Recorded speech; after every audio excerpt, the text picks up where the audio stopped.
For years, we've thought the megalodon was just a big shark, which is scary enough. After all, it could have eaten a creature the size of a whale in just 5 bites. Estimates indicate that the largest shark that ever lived had been around 59 feet long, which is a reasonable size and explains a lot. But the scientific community was wrong.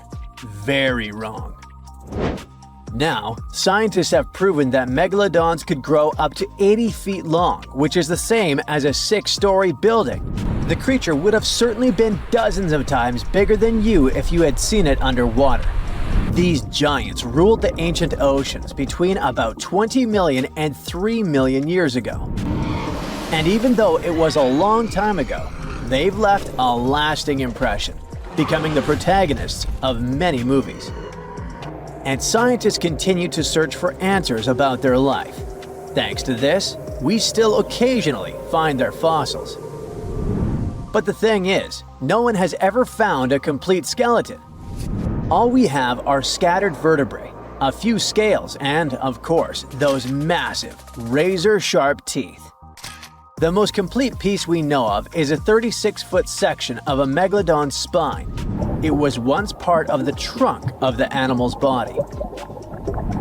So, to assess just how big the megalodon was, experts compared its fossils to more than 150 species of sharks, both those that are alive and those that have gone extinct, to get the most realistic result possible.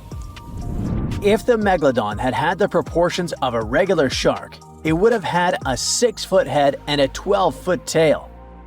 It would have also stretched 54 feet from nose to fin. But these measurements are way off the mark. The largest megalodon vertebra ever found is 9 inches in diameter, which makes it 3 inches larger than the largest vertebra of a typical shark. And if we follow these proportions, that megalodon was a whopping 80 feet long. To better understand how giant this is, just think of 2 school buses lined up end to end. For a long time, it was very common to think that the megalodon was just a giant great white shark. And it makes sense, right? I mean, both would have had large, terrifying, serrated teeth. But that was another completely wrong idea. Now, we know that megalodons were actually much more slender and aerodynamic than the modern great white shark. Their body shape was built to cut through the water with much less resistance, minimizing the effects of gravity in the sea, letting them glide effortlessly through the ocean. Now, if Megalodon wasn't just another great white shark, what other animal of the same species was it most similar to? Surprise! In fact, it had more in common with the modern lemon shark. This species has robust and powerful bodies, 2 large dorsal fins, and blunt snouts, which makes them really fast and agile hunters, like prehistoric predators. In other words, while thinking about the megalodon, you can imagine a giant, turbocharged lemon shark. This is the most modern comparison of the megalodon with another animal, unless scientists find a complete skeleton of the ancient shark. But it's not common to find complete shark skeletons. They're rare because they're actually made not of bone but of soft, coated cartilage, like the stuff in human noses and ears. Their teeth are the boniest part of their bodies, and it's the reason why we've found so many of them. Yet, a complete skeleton is like scattered puzzle pieces to us. There's no solid bone to hold these pieces together, so the whole thing is very vulnerable to falling apart. Still, it's actually possible for an entire shark skeleton to survive. In these cases, very specific natural phenomena have to come into play. The skeleton needs to get buried super fast in mud or sediment, free of any kind of scavengers and away from ocean currents. Otherwise, it simply disintegrates before it can fossilize. Interestingly, although the sea is the home of these animals, it is possible to find their skeletons on land too. Millions of years ago, a big portion of today's dry land was submerged, teeming with marine life. Then, in certain places, sedimentary minerals and specific biological conditions of the seabed allowed the fossilization of sharks in marine rocks. Today, those are desert rocks that ensure the preservation of shark fossils. But in any case, searching for a shark tooth in a desert is like looking for a needle in a haystack. But finding an entire fossilized skeleton embedded in a rock is like hitting the jackpot. Another unexpected discovery is that these prehistoric sharks were not born small and cute like regular baby sharks. A newborn megalodon could reach almost 13 feet in length. That's more than twice the height of the average human. Imagine a shark the size of a boat from the moment it's born. Now, although we don't have all the information about the giant of the seas, it's a fact that it's one of the most famous animals in pop culture worldwide. Not only has it inspired several movies, but some people also insist that the megalodon is still alive. Scientists say it's not. The megalodon didn't survive the test of time, and it would be impossible for such a giant creature to dwell in the seas without us noticing it. First, it was a super predator. It hunted whales, dolphins, and other large marine animals. If the Meg was still around, its presence would completely change the balance in the oceans. It would have huge impacts on marine ecosystems, regulating populations and influencing the size and behavior of the ancient shark's prey. A good example is whales. They wouldn't have grown so big if the Meg still hunted in the oceans. This only happened because there was no super predator in the way. If the giant shark was still in our oceans, species like the blue whale would be tiny, as they would need to develop and adapt to be able to escape constant attacks. The lives of the workers of the sea would also be completely different. Fishers would have to avoid certain areas, ships would change routes, and even maritime tourism would be risky. Going for a swim and coming across a shark over 65 feet long? Not worth the risk. Plus, if the megalodon was still out there, we would have some proof. Commercial fishing catches millions of sharks every year, and a monster of this size would not go unnoticed. Not to mention that with all of today's technology such as drones, satellites, and submarines at our disposal, someone would have already recorded an encounter with this living legend. By the way, most sharks, like most fish, are cold-blooded. But the reality for Megalodon was different. This giant was able to keep its body warmer than the surrounding ocean. This gave it an advantage over other sea creatures, allowing it to remain fast and active even in colder waters. It was a survival advantage that other animals of its kind did not acquire during their evolution. One of the most famous theories is that the Meg lives in the Mariana Trench, but scientists are sure that it doesn't make any sense. This region is poor in food and has many tiny creatures, which would not be nearly enough to sustain a large predator. In addition, there's a lot of research studying countless sharks that live in the ocean depths, and none of them come close to the size of the megalodon. So, does the megalodon still exist? Definitely not, but that doesn't mean it isn't any less mysterious and fascinating. It was one of the biggest creatures ever to roam the Earth. It was longer than your average school bus and could easily weigh more than 10 elephants combined. But where did it live? How did it end up having this size? And most importantly, why is it extinct nowadays? Let's find out.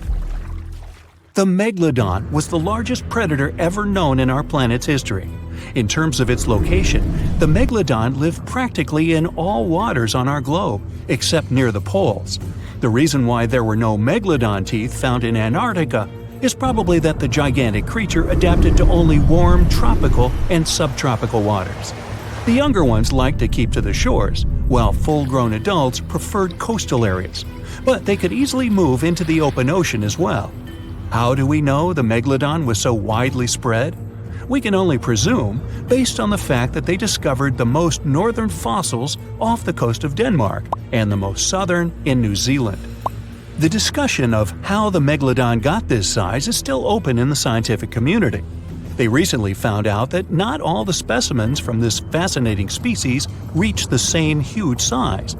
This has to do with a little something called the Bergmann's rule, which says that the temperature of the surrounding environment affects the animal's body size because they either need to conserve or shed heat. The megalodons that reach cooler waters probably needed more body weight to make sure they survived in low temperatures. On the contrary, those living in warmer waters had to be smaller to avoid burning up. But what did this enormous fish look like? Most modern depictions show the megalodon resembling an enormous great white shark. But well, it seems it may not necessarily be correct.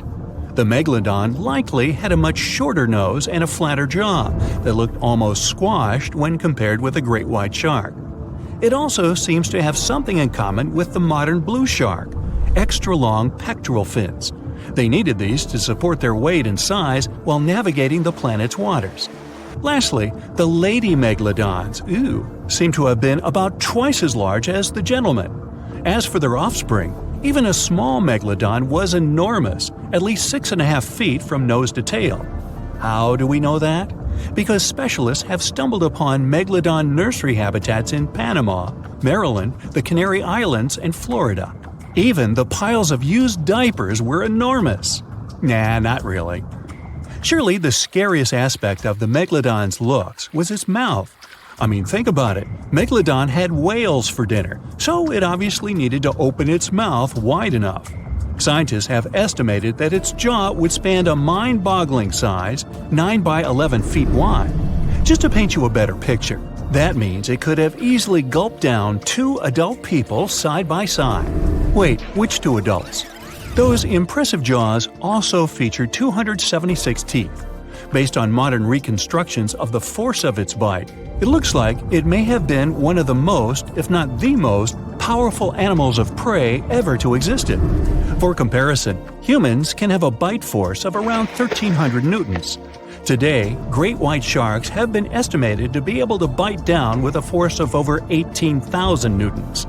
The megalodon tops all the records, with an estimated power of bite up to 10 times greater than that. It could basically crush a car with very little effort. Its teeth were also pretty amazing. Similar to sharks, the megalodon was fast in replacing its broken or worn teeth. With 4 or 5 rows of teeth in its mouth, it basically acted like a conveyor belt, growing back damaged or missing teeth within about 48 hours. This means that an adult megalodon probably would have grown several thousand teeth throughout its lifetime. It was nice of them to do that, though, since it's probably one of the reasons why megalodon teeth are so common in fossil records, and we're able to study them properly. To maintain its impressive physique, the megalodon had to eat somewhere around 2,500 pounds of food per day. Can't wrap your head around that? Well, it was the equivalent of 1 1/4 cows per day to survive. It's like if you had to eat 3,300 cans of tuna every day. I've used the word megalodon a lot, but have I mentioned where it comes from? When translated from Greek, it means giant tooth. Ah, those clever Greeks. However, this giant shark's full scientific name is a bit more complicated: Carcharocles megalodon. But are these gigantic predators actually extinct? We tend to believe so, but let's be honest for a second. We've come to know more about the surface of Mars than the depths of our oceans. Like, we've only explored 15% of our oceans altogether. Who knows what may be lying out there in the deep? Maybe some ancient predators? The Mariana Trench is the deepest oceanic trench on Earth. The Challenger Deep, its deepest part, is so deep that you could dip the whole of Mount Everest in there and it would still be over a mile above the surface. That's deep.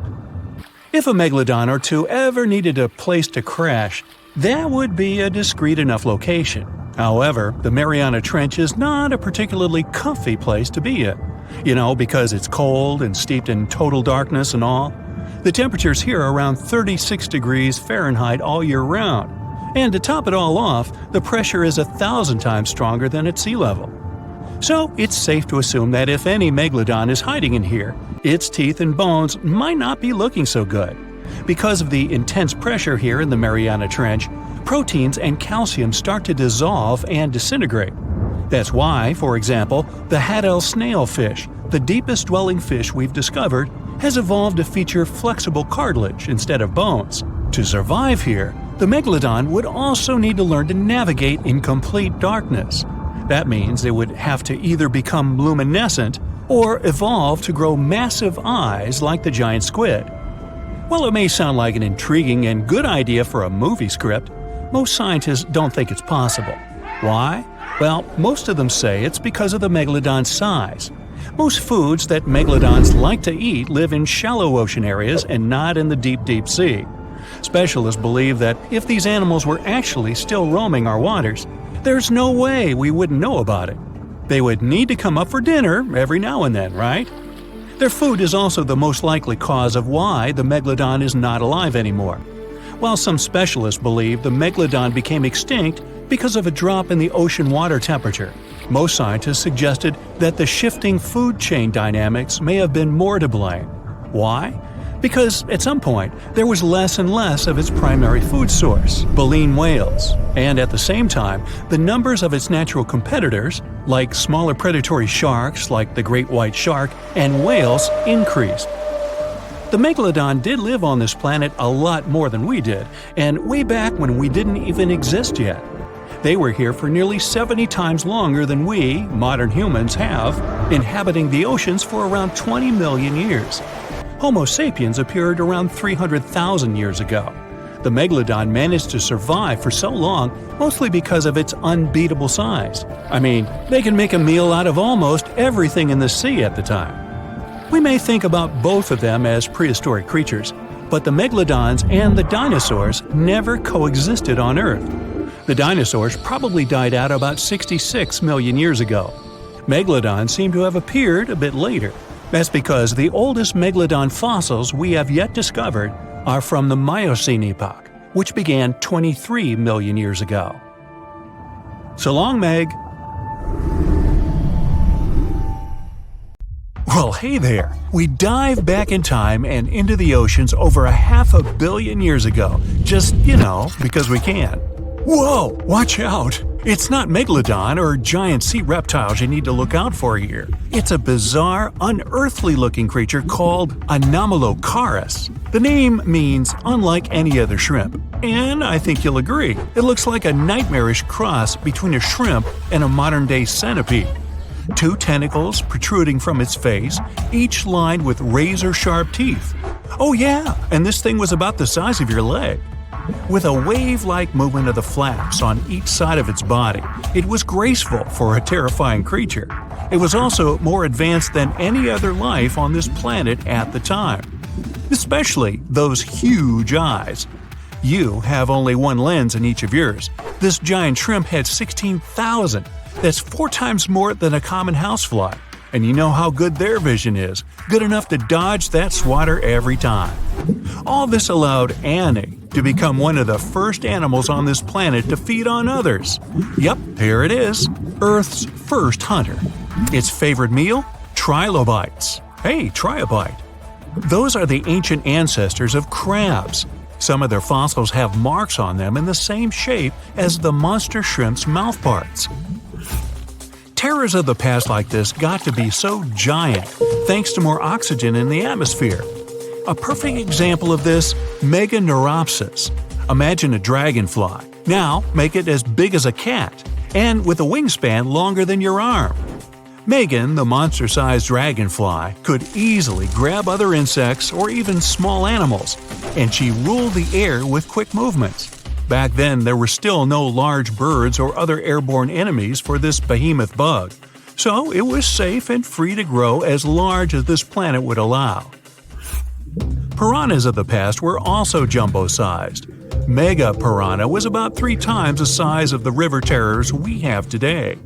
Its bite force was about the same as a tiger's, and those striped kitties bite down 2 times harder than lions. That means it probably not only dined on other fish and any land creatures that, got too close to the water, but it could also easily crunch down on large turtles and other unlucky shelled creatures. And fun fact, modern-day piranhas bark like dogs when they're about to enter a confrontation. It actually sounds more like a frog's ribbit. But makes you wonder, what did this mega-sized ancient cousin sound like? A bear roaring? How about giant sea scorpions the size of your bed? Go back about 460 million years and you'd see them swimming under you. And watch out for that tail. Scientists still don't know if these creatures could use it to inject venom like your standard land scorpion, but something tells me I wouldn't want that thing anywhere near me. Then there's this guy, Therizinosaurus. Terry looks sort of like a goose with long arms. Oh, and did I mention this goose dino is about 2 stories tall and longer than a bus? Yow! Its arms make the T-Rexes look even more bite-sized, each 8 feet long, almost triple the length of T-Rexes. And on the end, razor-sharp claws the size of your whole arm. Now, don't worry about those lengthy claws too much, though. Terry probably used them to cut through giant termite nests. So, this huge reptilian goose was more interested in eating bugs and plants. Another mega monster for you, Megatherium. The giant ground sloth could look a giraffe straight in the eye and weighed as much as a hippo. It moved mainly on its hind legs and used its massive tail as support. He had huge paws with colossal knife-sized claws. The sloth could use them to defend itself from enemies and to bend tree branches in search of food. But the biggest danger to the giant ground sloth wasn't dinosaurs or saber-toothed tigers, it was our own species. Yep, humans showed up just in time to meet this fellow, and to, eat him up. Titanoboa was a terrifying 50-foot snake, as long as the great megalodon itself.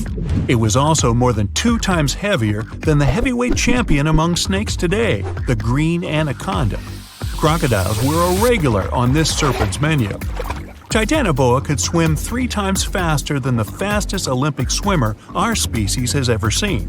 It was quicker and more dangerous in the water than outside it. And don't forget the boa part of its name. This massive snake wasn't venomous. Instead, it liked to squeeze. Remember that giant shrimp from earlier? Well, Opabenia looks like its teeny-tiny finger-sized cousin. And instead of 2 toothy tentacles, this thing had a vacuum hose coming out of its face. On the end of that trunk, what looks like a single crab claw. Add 5 eyes and a mouth under its head, and you've got a recipe for something not of this planet. Only it is. This creature used its trunk like an elephant does. Its claw grabbed food from the bottom of the ocean and brought it up to its mouth. This thing is so weird-looking that, apparently, when the scientists who discovered it presented his findings to an audience, they all laughed as if he were joking. Now, a real-life monster, the Tully monster. From a distance, it looks a bit like Nessie, that long neck and teeth-lined jaws. But get closer, and you'll see it's more like a long nose with a mouth attached at the end, like a mosquito. Its eyes are further back, sticking out of tubes all snail-like. Tully was an ancient mollusk, about the size of your forearm.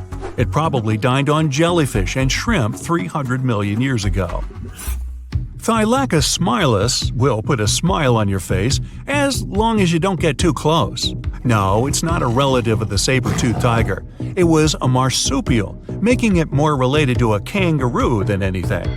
And if you compare them to body size, its fangs were actually longer than a saber-toothed tiger's. And they grew continuously. As for that beard on its chin, that's actually all chin. The lower jawbone grew down to a point under the mouth. Those fangs were rooted to the skull, going way back to its eyes. When the mouth was closed, that bony beard protected the long, sharp teeth from breakage. Staganapolis, not to be confused with Minneapolis, might look like a big crocodile with a squished-in snout, but it was mostly harmless. Its small head and very few teeth meant the reptile didn't have much to work with when protecting itself. That's what all those armored scales were for, and no need for huge fangs or long rows of razor-sharp teeth when you're a plant eater. That beak-like tip on its nose allowed the stag to dig up plants. So, really, this reptile was more like a 10-foot scaly pig than a croc. Basilosaurus was a type of ancient whale that lived on our planet about 45 million years ago. Not quite as long as a blue whale, but this guy was still big enough to munch down on other whales and even sharks. Some people believe these monsters could still exist today. Eyewitnesses claim to have seen a giant sea dragon, and Basilosaurus fits the description. Plus, 90% of our oceans are unexplored. There's plenty of space to hide a sea monster. But scientists haven't found any fossils of this ancient whale younger than 3.7 million years. So, this myth is busted. Stegosaurus is one of the most recognizable dinosaurs that ever lived. It can easily be distinguished by those huge spikes on its tail and the bony plates on its back. It was twice as long as a giraffe and nearly 5 times heavier.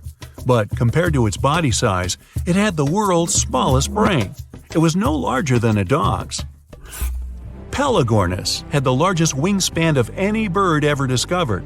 It was twice the size of the largest bird today, the wandering albatross. Such huge wings made it hard for the bird to take off.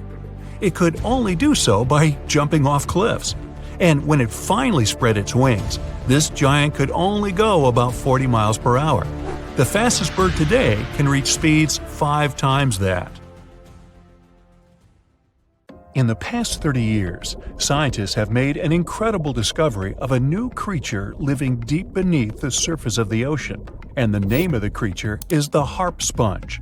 Now, if you're wondering why it took so long to come across this animal, then I might have the answer. These creatures typically hang out at a depth of roughly 11,100 feet beneath the ocean's waves. This sponge species was first discovered off the coast of California thanks to a robot that was sturdy enough to explore those crazy depths the ocean has to offer. This is no doubt an area of the planet where even the most benign-looking creatures can be potentially dangerous.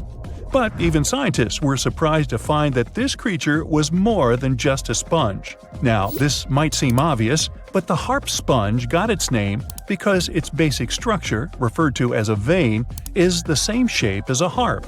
Each vein is made up of a horizontal branch supporting several parallel vertical branches. But don't let the harp sponge's fanciful and amusing appearance or its non-intimidating name fool you. Yeah, the harp sponge is very much a deep-sea hunter.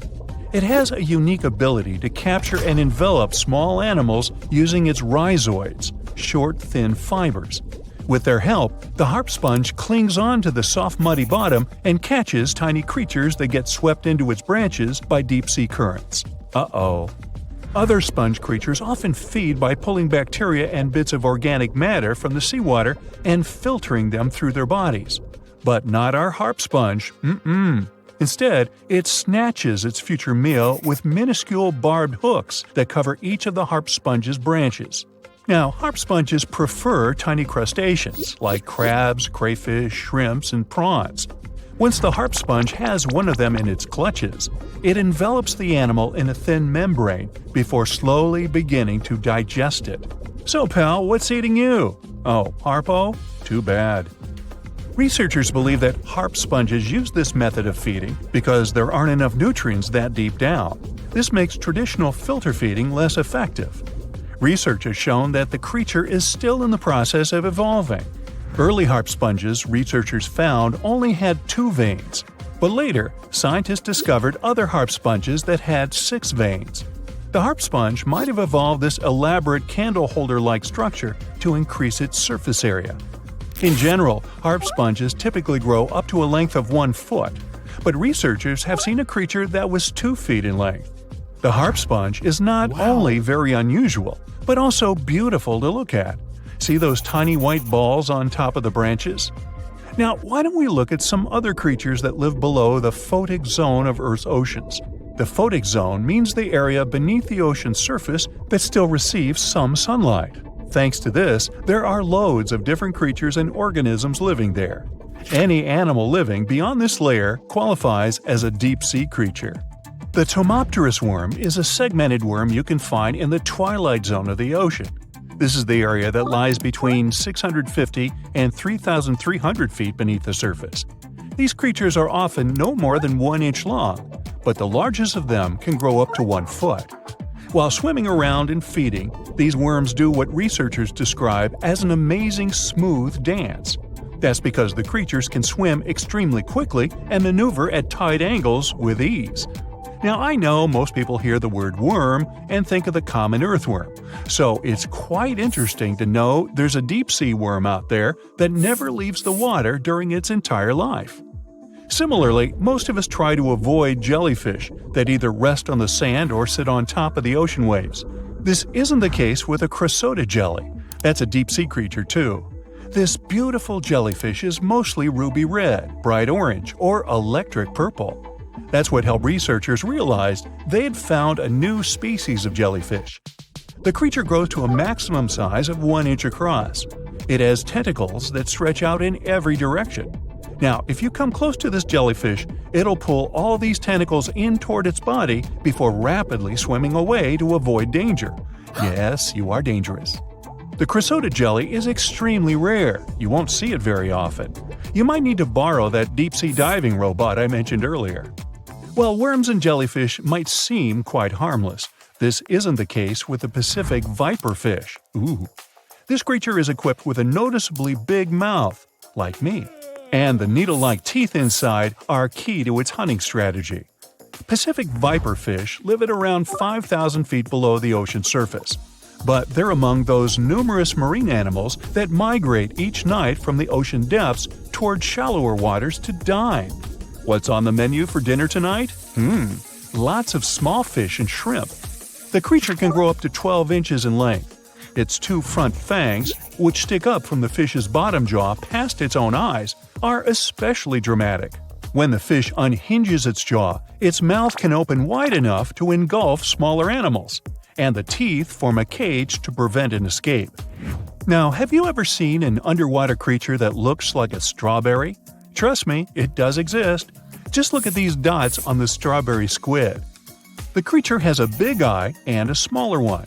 You might think this unconventional pairing would be awkward and uncomfortable, but it's actually the opposite. The big left eye looks upward. It spots shadows cast by other animals in the dimly lit waters above. The eye's tubular shape helps it collect as much light as possible. On the other side of the squid's head, you can see its right eye. It's small and looks downward. This eye searches for flashes of bioluminescence produced by animals lurking in the darker waters below. Now, bioluminescence means the production and emission of light by living organisms. By the way, the squid has a nickname. And no, it's not Squiggy, although that's a great one. It's known as the cockeyed squid. This is simply due to the remarkable difference in size between its 2 eyes. I think I like Squiggy better. And so it goes.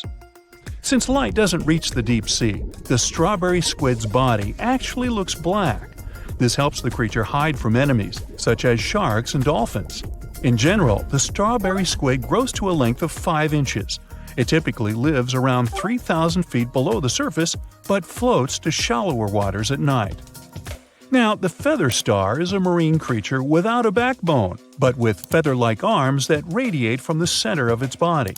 These creatures first appeared around 200 million years ago. Related to sea stars, they look like a flower, but if you approach them, they'll quickly swim away.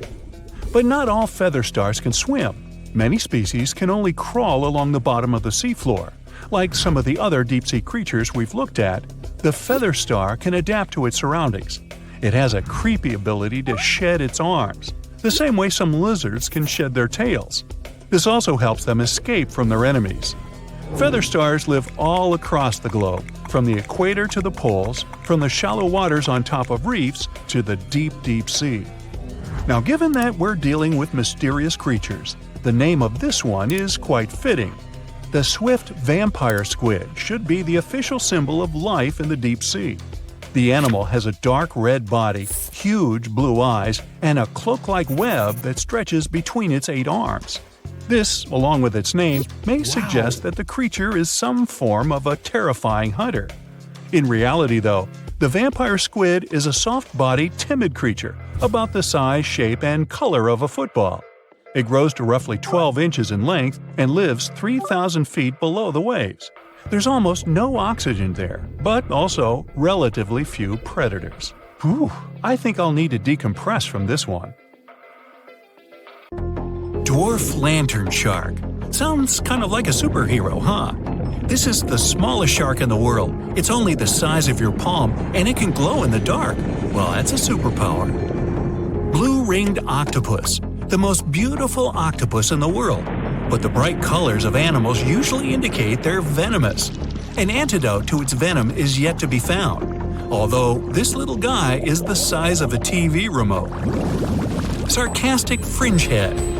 Though this fish is only 12 inches long, it can eat prey much larger.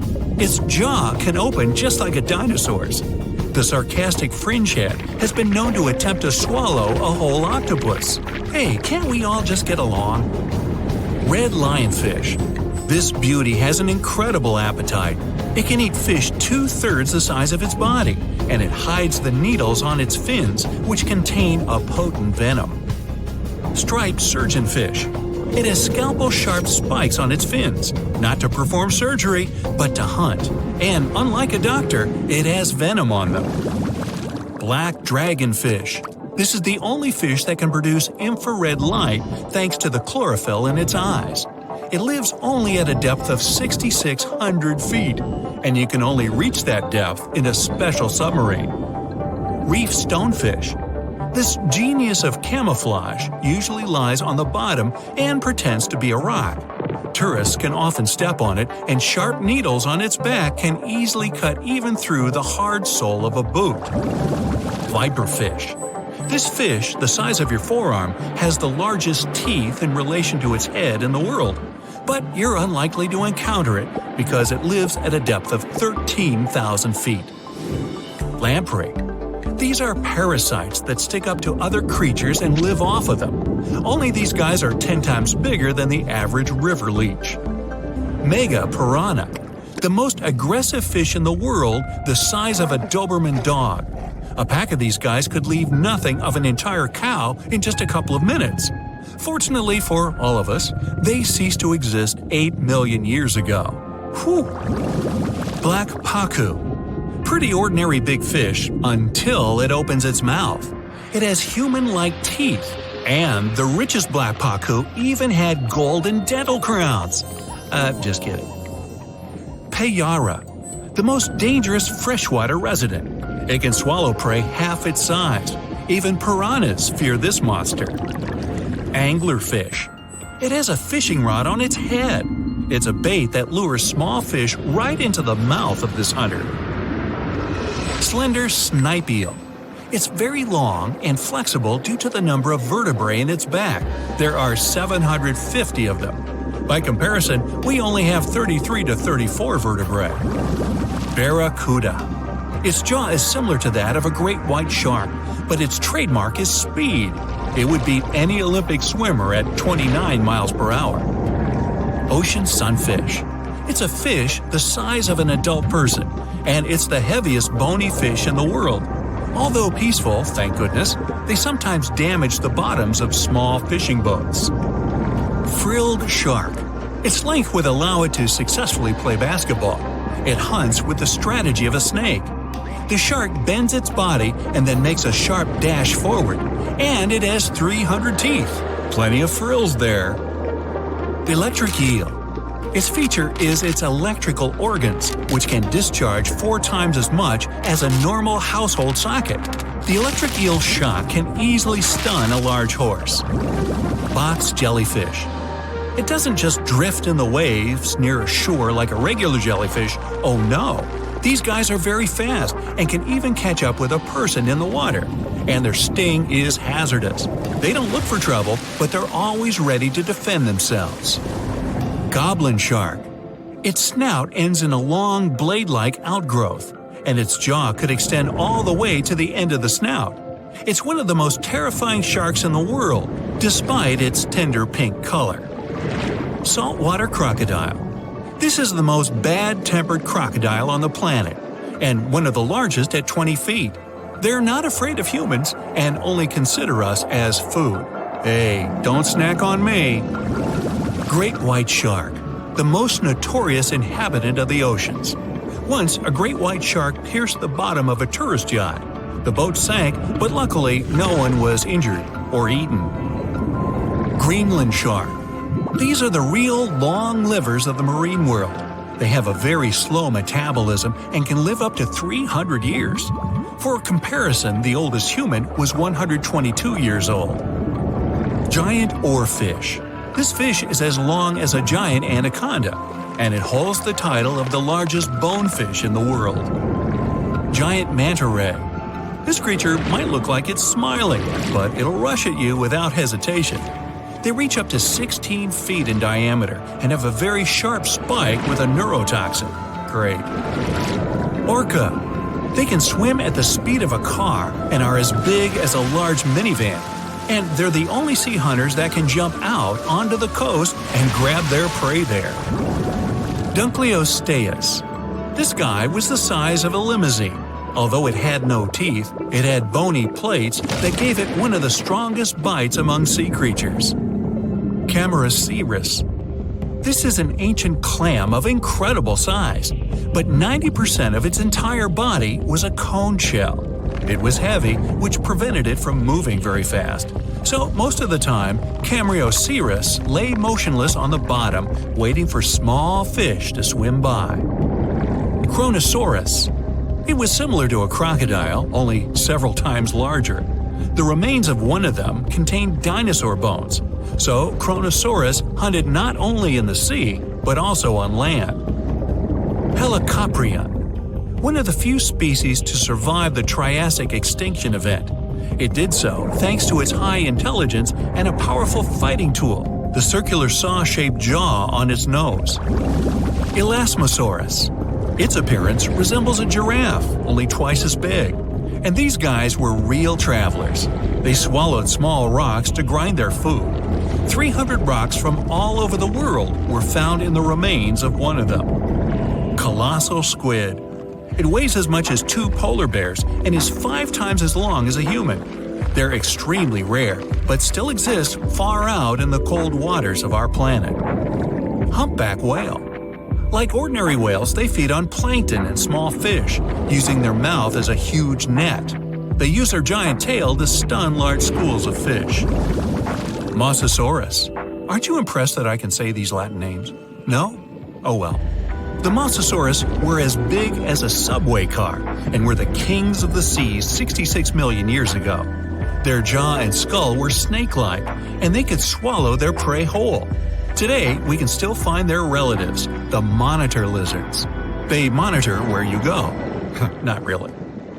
Melville's Leviathan. Now this guy had the biggest teeth ever known. They were basically as big as half your hand, and their appearance resembled something between an orca and a sperm whale. Leadsichthys. They were bigger than a school bus, but they weren't hunters. Their large size prevented them from being fast, so they fed mostly on plankton. Megalodon. Ooh, the most famous ancient sea creature. They were heavier than a tank or even a small house. Some people think they're still living in the deep waters of the ocean, but this, of course, is not true. Basilosaurus. Giant ancestors of modern whales. They had large lower limbs. Perhaps it's because they used to be land creatures, but in the course of evolution, they gradually moved into the water. Cachalot. Sounds like it should have been on a baseball team. They were almost as long as a basketball court. Their brains weighed 15 pounds. That's 7 times the weight of a human brain. Sei whale. Okay, whale. Actually, it's its name, not a command. One of the best swimmers of all whales. Sei whale could go up to 31 miles per hour and dive deeper than the height of the Empire State Building. Shastasaurus.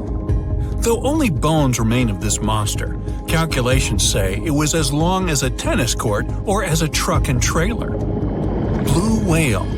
The largest mammal to ever live on our planet. Its heart alone weighs as much as a big motorcycle, and its veins are as wide as a big pot. And these guys can sing songs. Lion's mane jellyfish. The world's largest jellyfish. It has a head 7 feet wide and tentacles as long as a 10-story building. Although they're not dangerous at all, people can still get tangled in their incredible tentacles like in a net. Portuguese man-o'-war. Although its head is very small, just like an ordinary jellyfish, its tentacles are as long as half a soccer field. And these things are venomous. They paralyze fish and anything caught in them, even people. So, stay away, huh? 450 million years ago, no, I wasn't around then, the sea level was higher, coral reefs started to form, the climate on our planet was stable and warm, not even dinosaurs were around yet. The time when bony and jawed fish we know as sharks appeared. They've been dominating the oceans and making other marine creatures flee in fear ever since. Many of them, like great white sharks, have evolved and adjusted to life in the open ocean as hunters with a pretty high position in the food chain. They're less diverse today than before. One of the reasons is the asteroid strike from the age of dinosaurs. After it reduced the number of shark species, only smaller and deep-water kinds that ate primarily fish survived. They started getting bigger over time. Near the surface, sharks such as makos or great white ones develop faster movements and are somewhat between gray and blue to blend in with their surroundings. The epaulet shark can even walk on the land. It can't take a walk on the beach because it can't breathe outside of the water, but it lives on coral flats in shallow tropical waters, so it can walk in kind of a crawling motion. But deep down below, there are mysterious, alien-looking, often huge shark species that didn't come to the surface, which is why they didn't need to adjust to the new environment and different conditions. They haven't changed a lot through time, so they're some living fossils. These creatures mostly don't have 5 gill slits, the most common number, but 6 or 7. It's because there's less oxygen the deeper you go in the ocean, so they need more gill slits. Sharks on the surface evolved to have fewer gill slits. 6-gill sharks are the most primitive sharks we have today. Their skeletons are like those of ancient extinct sharks, and they can survive only in very deep waters. Like cats, sharks have a layer of reflective cells placed inside their eyes, which helps them see better in the dark, deep sea or cloudy waters. Sharks on the surface have big eyes because they evolved to hunt in the sunlight, so they tend to rely on their vision. Those that live in shallow waters have small eyes, so they can protect themselves from the sand. Like some other deep-sea creatures, 6-gill sharks also have bigger eyes to take in as much light as possible. They have more light-sensing rods, but don't distinguish colors that well. In the ocean's twilight zone, with the minimum of sunlight, there's a couple of bioluminescent shark species. They don't take in light within their eyes, but produce or re-emit it with their bodies. Their skin or organs have specialized cells that produce a soft blue-green light. Deep-sea creatures that produce their own light do that to attract their prey, deter animals from going after them, or, scientists think, communicate with each other. It can even help them to camouflage. They do it by hiding their silhouettes from animals going after them. They produce enough light to match their surroundings.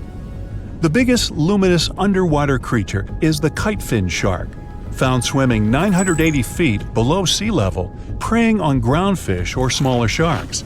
It can grow almost 6 feet long and lives 3,200 feet below sea level. Deep-sea sharks are also bigger than those on the surface. The Greenland shark can grow up to 24 feet long, bigger than a great white. There's a thing called deep-sea gigantism. Creatures in nutrient-poor depths of the ocean grow bigger because, that way, they lose less energy as heat. The Greenland shark lives its life in slow motion. It has a slow metabolism and can go very long periods without food. With their slow pace, they evolved to live up to 500 years at depths of 7,200 feet. Sharks in shallow waters catch their prey relying on agility and speed, but for them, it's easier because there's plenty of food on the surface. Deep-sea sharks, with less food and slower life rhythm, had to develop a different style. They're more opportunistic, definitely not picky, and don't care if their future meal is alive or not. Frilled shark, another living fossil from the darkest depths, hasn't evolved much through time, and they're one of the last of their kind, with all of their relatives already gone extinct. It grows up to 7 feet long, primarily hunts on squid, and catches other sharks and fish. It looks like a dinosaur, a snake-like face, a long, smooth, thin body that moves in a serpentine way. It can propel itself with the power of its tail and curl like snakes. They don't swim in a straight line like other sharks. Cookie-cutter shark grows up to 20 inches. It got the name because of the way it feeds, biting off small pieces. It's a parasite creature, which means it feeds off bigger animals but leaves them alive. They have sharp teeth and sometimes even swallow those that fall off on purpose. Some researchers think it could be because they live in the depths that are nutrient poor. If they swallow the teeth, they could recycle calcium and other material from it. Prickly shark is a rare and unusual creature with many thorn-like denticles and 2 small dorsal fins. It lives mostly in the depths of the Pacific region up to 1,900 feet. Ghost sharks are not even real sharks, but fish closely related to them and rays. They have big pectoral and pelvic fins, 2 dorsal fins, pretty big eyes, and unlike their cousins, have a single external gill opening. Ghost sharks have slender tails and can grow up to 80 inches, silver to blackish color. They sometimes live in rivers and coastal waters, but also in the depths of the ocean of 8,200 feet or even deeper. They are pretty weak swimmers, so they tend to feed on invertebrates and small fish. Goblin sharks. Swimming through the deep sea, this creepy shark with a flabby body suddenly sees a small, innocent squid. It goes toward it, but the potential snack notices it and quickly starts moving to dart away. It seems like the plan could work at first, but then the shark suddenly thrusts the jaw of its mouth and catches the poor little squid in a second. After the meal is finished, the animal simply fits the jaw back into the mouth and goes away as if nothing happened. This is possible because it has a jaw connected to 3-inch-long flaps of skin, which is why it can unfold from the snout. It can grow up to 12 feet long with a weight of 460 pounds. Scientists think goblin sharks are mostly active in the morning and evening. The shark has a long, prominent snout and specific sensing organs on it. It uses them to sense electrical fields in the dark oceanic depths. Seven-gill shark is a big cow shark, brown to silver-gray on top, white underneath, black and white spots, with a thick body, a small dorsal fin, and a wide, blunt snout. It can grow up to 10 feet long, mostly lives in the depth of 1,870 feet, but you can also find it in deep channels and bays. It can be aggressive toward humans if provoked, so don't. Like most deep-sea creatures, it's an opportunistic hunter that's not quite picky but likes to go after dolphins, seals, porpoises, and other marine animals. Megamouth sharks mostly live in the depths of 15,000 feet and spend most of their time in the dark, like me. Scientists discovered it in 1976 because it went near the surface at night to feed on zooplankton. That's the only time these sharks go there. During the day, they return to their quiet, dark, and mysterious depths. They are filter feeders, which means they keep their mouths wide open while swimming, so they filter the planktons they like to eat. There are organs that produce light inside of their mouths, which attracts potential prey, such as pelagic crustaceans. These sharks live in the deep parts of the ocean, but you can rarely find them below almost 2 miles. Scientists think some other, stronger bony fishes outcompeted them. Deep parts of oceans became oxygenated around 70 million years ago, and sharks have been around way longer.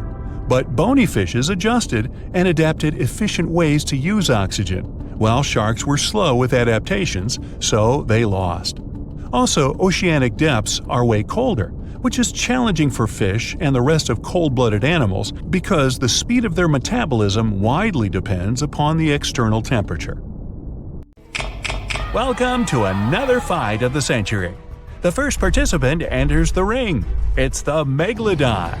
This shark lived 23 to 3 million years ago, and right now it holds the title of the ultimate hunter of all times. The second fighter is in the ring, and it's the Dunkleosteus. It lived around 350 to 380 million years ago and was the largest fish of that time. These creatures swam all over the world and aroused fear with their armored heads and mighty jaws.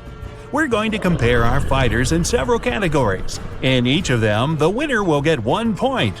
In the final round, these two sea monsters will face each other for the last time, and we'll find out who the real king of the SeaWorld is. Grab your popcorn and hot dogs, it's time for round 1. Size. These days, the largest white sharks grow to be 20 feet long. The Megalodon was more than twice that size, up to 50 feet. That's almost as long as a tennis court. The ancient shark's single fin was larger than the average person. The shark's jaws were more than 6 feet wide. It would mean you could comfortably sprawl out inside the creature's mouth. At the same time, you wouldn't want to get anywhere near a shark the size of a big truck, and the Meg might have been even bigger. The only remains of the ancient shark are its teeth and vertebrae. That's why scientists can only guess what its true size was. Now to the next fighter. Some species of Dunkleosteus were only 3 feet long, but the largest ones could reach almost 29 feet. This school bus-sized fish was one of the largest of its time and much bigger than many modern sharks. But the Megalodon is almost twice its size. So in this round, the Meg gets its first point and opens the score 1-0. Moving on to the next category, and that's weight. Wait, what are we waiting for? Oh, you mean weight. The largest white shark can weigh as much as a small car. In this case, the Meg might be compared to 2 loaded cement trucks, 60 tons. An empty Boeing 737 weighs less than the ancient super shark did. If you wanted to lift the Meg in the air, it would take as many as 3 CH-54 cargo helicopters. The heaviest part of the Dunkleosteus was its head because of its massive bones, and its length could be more than 1 foot. The ancient fish weighed almost as much as an adult elephant. It was also 4 times heavier than most modern sharks, with a total weight of 4 tons. And still, the Megalodon is more than 10 times heavier than the Dunkleosteus. Another clear victory in this round, 2-0. The next category is agility. How about a treadmill test for the Meg? Its top speed was 11 miles per hour. It seems rather low, but no wonder. It was hard for the shark to move its body, huge and bulky. For comparison, much smaller modern white sharks can travel at 34 miles per hour. The fastest human can swim at almost 5 miles per hour, which means people wouldn't be able to escape from the Megalodon in the water. But the ancient shark had trouble turning. Its mobility could be compared to a large cargo plane in the sky. The Dunkleosteus, with all that heavy armor on its head, had perfect protection from all kinds of enemies. That's why it didn't need to be a good swimmer to get away from danger. Besides, it was the biggest fish in the ocean, meaning it had nothing to be afraid of. Still, the creature was smaller than the Meg. Its relatively compact size, plus agile lower fins and strong tail, made the Dunkleosteus speedier than the ancient shark. So, in this round, Dun gets its first point. The score is 2-1 in favor of the Megalodon. Let's move on. Now we'll see what our participants can use to fight each other. Round 4. Fighting Tools. The Meg's teeth were almost as long as your forearm, some of the largest teeth that ever existed. They were triangular in shape and razor-sharp to pierce through whales' thick skin. The shark had 5 rows of teeth with around 50 teeth in each row, 250 in total. Do the math! The Meg also had its teeth changed throughout its life. Researchers still find the ancient shark's teeth at the bottom of the ocean. The Dunkleosteus had no teeth whatsoever. Its jaws were formed from long bony plates. They were incredibly sharp and shaped into long slicing edges. The coolest thing was that these edges could self-sharpen. The fish's jaw muscles were incredibly strong. They allowed the creature to open its mouth in 20 milliseconds. Time it. With a jaw like that, Dun had one of the most powerful bites on Earth. Its strength can be compared to that of the Mississippian alligator. For its surprisingly hefty bite, Dunkleosteus gets another point. The score becomes tied at 2-2. Now, let's see which of our contestants is more popular. The Meg is the most famous shark in the world. It's appeared not only in many movies and comics, but also in fisher stories all over this planet. Every time someone saw a large shadow lurking near their boat, they were afraid they'd see the biggest shark on Earth. Some people think that megalodons are still alive. They're simply hiding somewhere deep under the surface, for example in the Mariana Trench. But to feed such a large body, the shark would have to eat constantly, like me. And if this myth was true, you'd definitely see a megalodon close to the surface one day. But it's never happened, so you can sleep easy. Even though the Dunkleosteus isn't that well known, it still deserves respect. It lived earlier than the first dinosaurs and was the largest predator of its time. When archaeologists first found the remains of the Dunkleosteus, they were shocked. They called the creature the terrible fish and only gave it a scientific name years later. Well, even though this round doesn't change the count, the Megalodon gets its People's Choice Award. And now, the final stage, fighting skills. The Megalodon has the title of one of the best hunters ever. Scientists have been able to figure out the ancient sharks' hunting tactics. They learned that these creatures somehow knew where their opponents' vulnerable spots were. They hit vital organs and were quick to disable their enemies. Sometimes these ancient sharks would also aim at the fins of larger sea creatures to immobilize them. It left the bigger opponents defenseless and unprotected. Another tactic the Meg used was a battering ram approach. The massive shark would crash into a whale, leaving it with no chance to escape. In other words, intellect and strategy were the Megalodon's most important skills. At that time, the Meg was the largest shark in the world. But in the oceans, there were creatures much larger than that.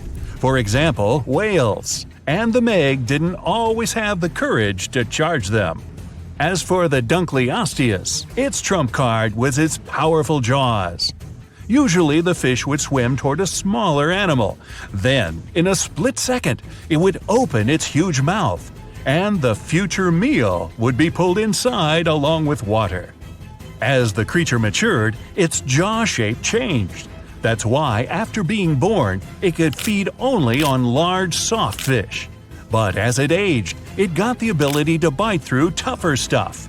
And later in life, the Dunkleosteus began to munch on sea creatures with hard shells, or basically any sea animal that existed at that time. Anyway, it's up to you to decide who gets the point this time. Do you hear the sound of the gong? It means it's time for our sea monsters to meet face to face. They run into each other in the vast waters of the ocean. The Megalodon is the first to notice its opponent. The shark wants to use its battering ram approach against the Dunkleosteus's powerful armor, so it begins to speed up. But Dun dodges and avoids the collision. As the Meg turns around, the Dunkleosteus gets a chance to grab the shark by the tail. In a split second, its powerful jaws close on the shark's fin. But the fish's bony plates are too short to bite through the Meg's thick skin. The Megalodon begins to twist and wag its powerful tail to throw the Dunkleosteus off its body. It looks like a rodeo. Dun gets a powerful slap and is left stunned for a moment. The Megalodon uses this time to turn around. A couple of seconds later, the massive shark opens its huge jaw and ends the fight with one bite. So today, the Megalodon proves once again that it's worthy of its title as the best hunter of the SeaWorld. The ancient shark continues its wanderings in search of a stronger opponent. Stay tuned. The Megalodon was the biggest shark to ever live. Not only that, it's one of the biggest fish and the largest predator in Earth's history. They've been known to reach lengths of up to a whopping 70 feet. That's over 3 times longer than the biggest great white shark on record. The females have also been found to be around twice the size of the males. The Megalodon could swallow a small car without it even touching its teeth, if cars had been around then. Its teeth could grow to over 7 inches long. It looks like we're going to need a bigger boat, and best make it steel-plated, as this shark can easily gnaw its way through ships. The underwater terror could bite a ship clean in half, with the highest bite force ever calculated for any animal, living or extinct. The force of its ferocious bite was up to 40,000 pounds. That's around 108,000 times the strength of a human's and 10 times the force of a modern crocodile's bite. Its chomp is so strong that it makes the T-Rex's bite look about as powerful as my granny's after she's taken her dentures out. In fact, the Meg was so big and powerful that it had no natural predators. It was the uncrowned king of the seas, swimming freely from ocean to ocean. This cosmopolitan creature was found all over the world, from America to Europe and Australia to Japan, assuming there were countries back then. Meg fossils have been found on every continent except Antarctica. Everybody skips Antarctica. Science tells us that the megalodon went extinct over 3.6 million years ago. But could they still be alive at the deepest depths of the ocean? Only around 80% of the ocean has been explored, and its deepest point, the Mariana Trench, is over 7 miles down. So who knows what's lurking at the bottom? If you did manage to make it down, it is unlikely that you'll run into a Meg, though. The sharks, like us, preferred warmer coastal waters. Deep ocean living would be too cold for the beasts, and food would be scarce. Their entire bodies would also have to evolve to avoid being squished by the enormous water pressure down there. It's unlikely they're still around, but not impossible. Some good news, if you do run into one, is that the shark is pretty unlikely to eat you. You are way too small a meal for the megalodon, even if you have a couple of friends with you. This guy eats whales that are over 50 feet long. If you're having a beach party, though, it's a different story. In a beach full of swimmers, the shark very well might creep up, scooping several humans into its giant mouth without even chewing. But wait, let's rewind. How does the shark take down a 50-foot whale? It first bites off its fins, making the whale unable to swim away. It then casually munches it down piece by piece. Because of their size, sharks had to consume over a ton of food every single day just to sustain themselves, like me. All that food made the megalodon extremely heavy. They range from anywhere between 50 to over 100 tons. For context, that's around the same as 7 to 16 adult male African elephants. To fit all this food in, their jaws had to open pretty wide. A megalodon's jaw could span 9 by 11 feet wide. That's easily big enough to swallow 2 adult humans side by side. The fearsome name megalodon comes from 2 Greek words, mega meaning big and odont meaning tooth. So combined, they mean what? Big tooth. And it certainly lives up to its name. Just one of its chompers is the same size as a human head. It had 276 humongous teeth in total across 5 terrifying rows. In all of history, only a couple of saber-toothed cats and the T-Rex had consistently bigger teeth. Now that's a showdown I'd like to watch.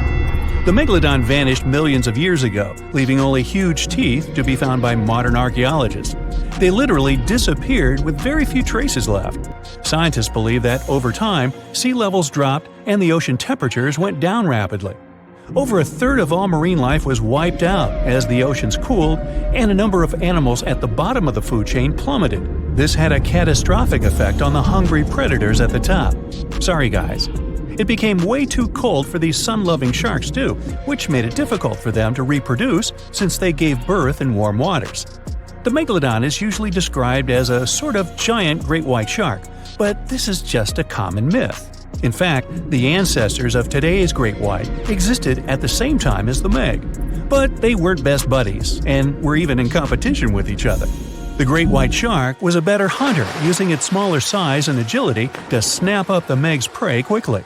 They were also known to eat Meg pups, who were only half their size. This didn't help the whole extinction thing. Even infant megalodons were huge, coming in at just under 7 feet. While a great white was no match for an adult Meg in a head-to-head fight, they sure weren't scared of stealing their food. This only left the bigger fish and whales for the Meg, but its food supplies began to run out as the whales swam to the cooler new seas. The whales adapted to prefer the colder temperatures, leaving our friend the Meg behind. The megalodons either starved or were frozen into extinction by the Ice Age. Rather than a great white, the megalodon is more like a modern bull shark. It had a short snout, flat lower jaw, and huge pectoral fins to support its massive weight and size. As scary as they are, these sharks were actually caring family guys. Several megalodon nursery areas have been discovered in Florida, Maryland, and Panama. They gave birth to their young in shallow water environments. We know this from discovering loads of tiny megalodon teeth found in these areas. Gee, I wonder if they had nannies too. But how come there are so many megalodon teeth out there for us to analyze? Well, due to their messy, aggressive eating habits, sharks regularly lose their teeth. They lose a set of teeth every 1 to 2 weeks. That's 40,000 teeth in a lifetime. They must rake in a fortune from the tooth fairy. Because of this, their teeth were continuously raining down to the ocean floor. Luckily for us, they're also the hardest part of a shark skeleton, which is why so many teeth have survived and become fossilized. It's fair to say that the first discoveries of the Meg's teeth confused people. Early discoverers thought the Meg's teeth were petrified tongues of ancient serpent creatures. They even used to call them tongue stones. It's also a common myth that the megalodon was around at the same time as the dinosaurs, although this would have been pretty cool. The dinosaurs were wiped out around 66 million years ago, but the megalodons came much later. The oldest Meg fossil is only around 23 million years old, but it's tricky to pinpoint the exact date. After all, calendars weren't invented yet. They became extinct way before humans even evolved. The earliest Homo sapiens, which is a fancy name for the first humans, emerged about 2.5 million years ago. But what if the megalodon shark didn't go extinct? Whale populations have dropped drastically since these guys were last around, so there'd be way fewer whales for them to chomp down on. Whales have also gotten a lot smarter and learned new defensive moves, making them way harder to take down. It's estimated that they ate around 12 tons of food each day. If they were still around and eating that much, they'd be forced to eat smaller fish, and there'd be barely enough big fish for us humans to survive on. The naughty megalodons would also be able to track fishing boats and steal the fish that they worked hard to collect. It's safe to say we'd see a lot less fish in the aisles of your neighborhood supermarket. As our ocean temperatures are heating up again, the sharks would also thrive and reproduce faster than ever. There'd be more and more of these giant eating machines in the water, reducing our fish supply even more. It would also cause massive problems for cargo ships and cruising vessels. Imagine coming into contact with one of these bad boys while you're sunbathing on the deck. Even beachgoers would be hard hit. Megalodons give birth in shallow waters, so many of our favorite beaches would quickly become dangerous shark nursing grounds. Hey, where did that beach volleyball game go? They were playing just a moment ago.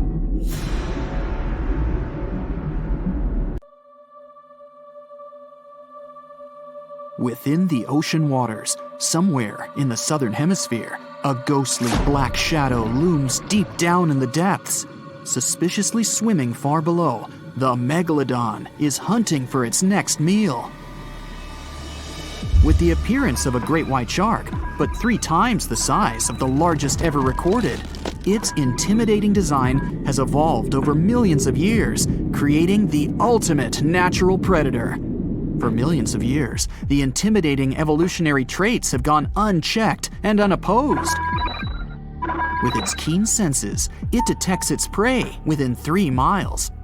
As it swims below, it's been following an unsuspecting sea turtle that's slowly paddling above on a long voyage. The megalodon stalks the turtle, ensuring it makes its move toward the turtle at the right moment, swimming upward at 11 miles per hour, intending to immobilize the turtle by ramming it. As it approaches, the megalodon's adept senses notice something else lurking nearby. Pausing its pursuit of the turtle, it adjusts and turns to face another, much larger object. The megalodon may be the largest marine predator to have ever lived on Earth, rightfully feared by all creatures within these waters, but not today.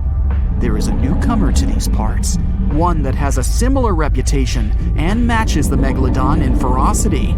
This unknown creature intends to contest these hunting grounds. The challenger is the Leviathan. As the sea turtle takes this opportunity to swim away as fast as it's able, these 2 apex predators size each other up from a distance, preparing to establish who will reign as the supreme king of the sea. The megalodon dominated the ocean sometime between 3 to 23 million years ago, spreading to all corners of the globe, within seas surrounding Europe, Africa, the Americas, and Australia. Its focus is mainly on offshore areas where prey would be prominent. Hunting sea turtles, whales, seals, dolphins, and other sharks, its range was long, traveling between coastal and oceanic waters throughout different stages of its life cycle. Given that the territory they cover grows with each year they live and the wide range of prey available to them, the megalodon's size can reach up to 67 feet in length, armed with thick and robust teeth made for grabbing their prey and biting through bone. They have a 41,000-pound bite force, which is almost 4 times stronger than that of a T-Rex. Their tactics include ambushing their prey from below while ramming them into submission. With larger prey, they aim to disable them by biting at the fins, and once immobilized, biting through their chest. Their jaw is made up of around 276 frightening serrated edged teeth that are 7 inches long and jagged at the sides. The megalodon's competitor, the Leviathan, is armed with 22 large teeth of its own that come in various sizes, some up to 12 inches long. All are capable of piercing through its target. Excluding tusks in comparison, these are among the largest teeth that have ever existed on any known animal. Although it hasn't reached an overall equivalent size to the megalodon, its length is equally impressive, as it's capable of growing as large as 57 feet long. Mainly living within the southern hemisphere, they've only been around for a short while, existing from 9 to 10 million years ago. Although it hunts similar prey to the megalodon, it has a different strategic method of hunting, chasing its prey, tiring it out to the point of exhaustion, and then finishing it off by ramming it with its head and then biting it. It also has a more adaptive trait in its arsenal, its much larger brain. Being a warm-blooded mammal, it possesses superior intelligence, ensuring quicker thinking, with the ability to change its tactics at crucial moments. The megalodon acts on sheer instinct, and that has worked consistently for the past few million years. But will it work now? Although there are millions of years of difference between when these two behemoths existed and patrolled the seas, they shared a short period of time in history. But when they did overlap one another's territory, they created some of the most epic conflicts that have ever been had on Earth. This megalodon's turf has never been in contention until now. As the Leviathan approaches, observing the much larger megalodon, it's hesitant to make the first move, as generally, anything that it has come across before attempts to escape immediately, causing a chase to begin. The megalodon, however, never flees. The megalodon's instincts ensure it will act overconfident, and, as expected, it makes the first move. It swims at full speed, gliding through the water, aiming to ram the Leviathan. The Leviathan has no other choice but to do the same, rather than turning to flee and leaving itself unprotected. The two aquatic giants slice through the water on their way to meet fin to fin. The megalodon is puzzled that its foe is not turning tail to swim away, but it continues, as it has no reason to doubt victory from this tried and true tactic that has never failed before. As the megalodon approaches, it quickly turns to swim downward. It's faster and more agile than its opponent. It maneuvers below, gaining some distance. The Leviathan moves much slower and is unable to turn in time as the megalodon veers upward and rams it on its soft underbelly, attempting to force it into submission. There is little effect due to its size, and the Leviathan continues to turn, but it's far too slow as it attempts to bite with a desperate hope to grasp its attacker with its powerful jaws. The megalodon easily swims away from its toothy trap, quickly retaliating by taking aim at the tail and fins, chipping away at little pieces as it bites, then quickly retreats, continuing this routine over and over, trying to disable the Leviathan's defenses. This tactic is effective, but it's taxing on the megalodon as it's running out of energy. Still, it pushes hard to try and finish the hunt, using all the energy at its disposal, expecting that the struggle will not go on much longer. The Leviathan is outmatched. The speed of its combatant is far superior, and the constant chipping away at the fins and tail is becoming too costly. Upon realizing its abilities are surpassed and that it's helpless to resist the constant array of attacks, it attempts to swim away, maneuvering as it flees, desperately trying to obtain some distance from its aggressor. The megalodon follows the Leviathan during its attempted escape, realizing this is a prime opportunity to finish the job. The Leviathan swipes its large tail as it swims, trying to repel any further attacks from the megalodon. It hits the megalodon and stops it in its path with every advance. As the Leviathan continues to swim away, it sustains energy with ease. The megalodon, on the other hand, is quickly running out. The Leviathan's strategy is working as it continues to swim at a relaxed pace. The megalodon eventually runs out of energy, unable to continue at the same pace. But its instinctual arrogance won't let go. In its evolution, it has never really needed to develop the ability to flee. There has never been a reason for it. Over millions of years, it's never been outmatched, but that is all changing now. As they press on, it's clear that this is a contest between a marathon swimmer and a sprinter. The Leviathan continues to conserve its energy wisely, while the megalodon, starved of energy, continues to pursue, becoming slower with every flick of its tail, to the point that it's unable to maintain the chase. Upon realizing its foe is exhausted, the Leviathan turns toward the megalodon. Now, with dominant speed and maneuverability, it spreads its massive jaws, grasping the megalodon's spine, ending the struggle and ensuring its victory. The challenger, the Leviathan, is a novice in comparison to the ancient megalodon, but thanks to evolution, it ensured its eventual victory. This guaranteed its reign as the top predator, and arguably the greatest predator to have existed on Earth. Unfortunately, it would only be a short reign. No, there wouldn't be a larger or more superior foe to take the mantle. The world would begin to change. The Earth would soon go through a cooling trend, which would cause the main prey of the Leviathan to go extinct. And without a food source to sustain this hulking beast, it was unable to continue. But this led to other similar predatory animals taking its place. The killer whale, sharing similar characteristics, eventually replaced its predecessor. The megalodon would then retake the mantle by default due to the absence of its victor. Continuing with its prior successful strategy and broader food source, it ensured its prolonged survival. But as the seas cooled even further and became much shallower worldwide, it became more difficult for the megalodon to reproduce. The suitable shallow areas that were necessary for nurseries quickly disappeared, and without these, the megalodon too eventually went extinct. And just like its former opponent, other smaller sharks were able to adapt to these changes in the shallower waters, ensuring a more diverse pool of predators to dominate the seas. South Caribbean Sea, July 21, 2047. Well, it's finally happened. The research institution you work for got word of a massive shark spotted off the coast of Panama.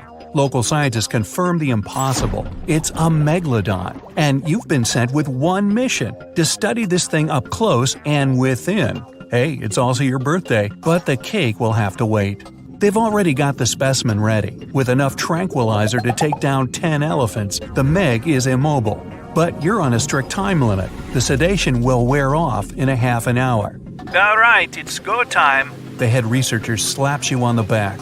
Good luck down there, and remember, don't get anywhere near that turbine. Oh, right. They set that up in front of the shark to keep water flowing through its gills. Without the continuous flow, the Meg wouldn't be able to breathe. Got it. And you jump overboard. You set the timer in your watch for 25 minutes, just to be safe. The shark isn't too far under the surface. 60 feet long, weighing probably 50 tons, it's the size of a train car. She's a big girl, all right. Males wouldn't get much bigger than 40 feet. You swim closer to her, remove one of your gloves, reach out and touch her. Her skin is like sandpaper, covered in tiny teeth-like scales. They curve toward her tail fin and reduce drag as she swims. How is it going down there? Keep it quick. It's all good, Dr. Perez. I'll be done before you know it. You pull out your tablet and open the X-ray app. You hold it in front of you and run it along her body. The screen shows all the detail in her strong muscles. The red tissue needs oxygen and helps her cruise over long distances. Then there's white muscle tissue. It isn't oxygenated and is only used for sudden bursts of speed. You switch the setting to skeletal view. All the cartilage, the same flexible stuff your ears and nose are made of. It keeps the shark lightweight so she can zip through the water without expending too much precious energy. And zip she does, about 16 feet per second, twice as fast as the great white. The weight of her own body would crush her internal organs on land, since sharks have no rib cage. Let's see how old you are. You zoom in on her backbone. It's calcified, just like her jaw, making them both stronger. You do a crosscut of one of the discs in your app. The vertebrae have bands. Just like rings in trees, they tell the shark's age and growth history.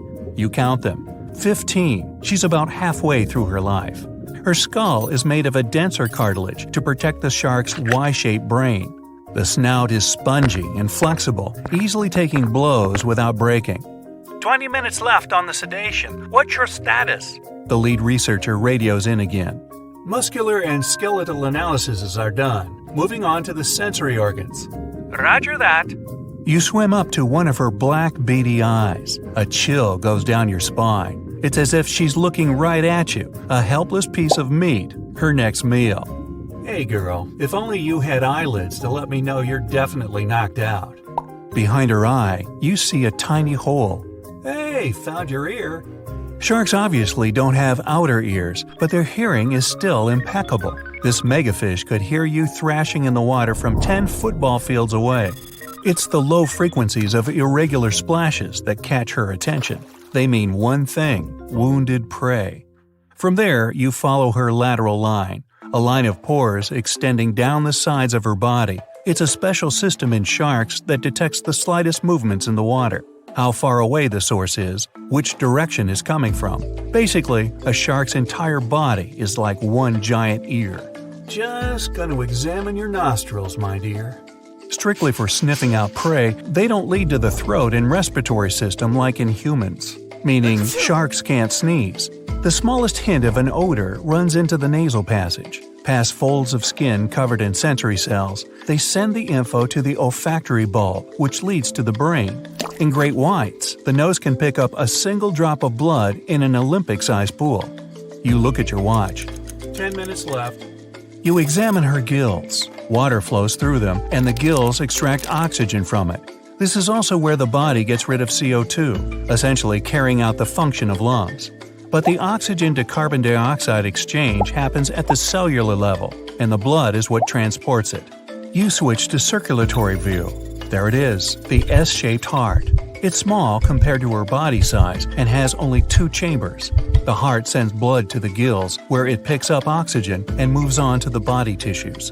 The muscles, constantly moving and propelling the shark through the water, warm up the blood. This can only happen because the veins and arteries moving to and away from the heart are located so close to each other. Blood that's warmer than her environment and not dependent on it, unlike other fish, allows the Meg to hunt in cooler waters as well, even if she prefers warm areas.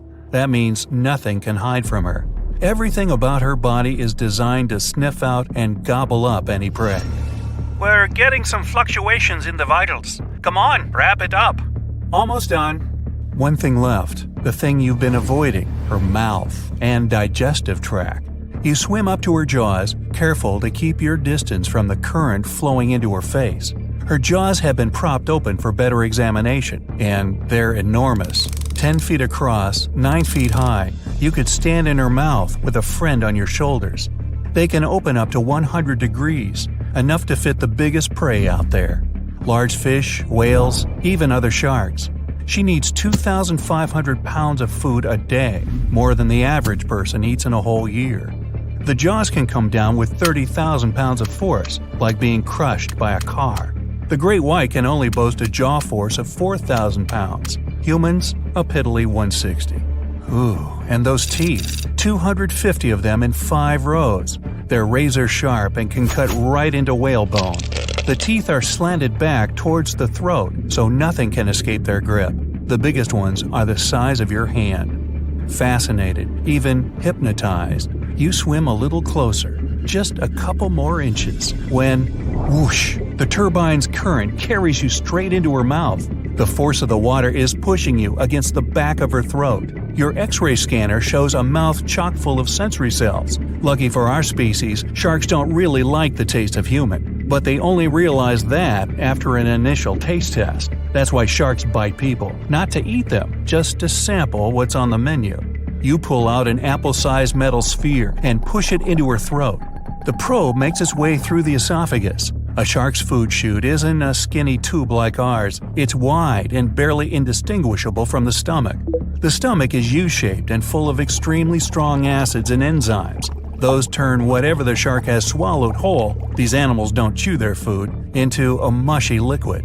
From there, the soup moves into the intestines. They're relatively short for an animal this size, but evolution came up with a clever trick to increase the surface area. The inside of the intestine is shaped in a spiral. This is so she can absorb the nutrients from her meals. Meanwhile, on board, her vitals are coming to life. Perez tries to radio you, but a jumbled message barely gets through your earpiece. Hear me? Backing up. What? Hello? Do you read me? You look at the timer. 5 minutes. You should be able to swim out against the current, hopefully. As the probe makes its way through her digestive tract, from within her mouth, you grab one more X-ray of her body cavity. You see the liver. It's massive, takes up 90% of the space in there, and accounts for 25% of her weight. It's full of oils and helps with buoyancy in the water. But then, you see something moving within her. It's a pup. Shark babies are ready to hunt on their own as soon as they're born. This Meg pup must be 7 feet long. But this means she's not the only one. Just then, the turbine shuts off. Your timer starts beeping. Hey, I still technically have 5 minutes. Wrong. The shark starts to move. You swim out of her mouth as fast as you can and with all your might head back to the boat. She's still a little groggy, but Miss Meggie can swim. She beelines toward you just as you break the surface. The team grabs your hand, pulls you on board, and the boat speeds away. At that moment, the Meg comes leaping out of the water.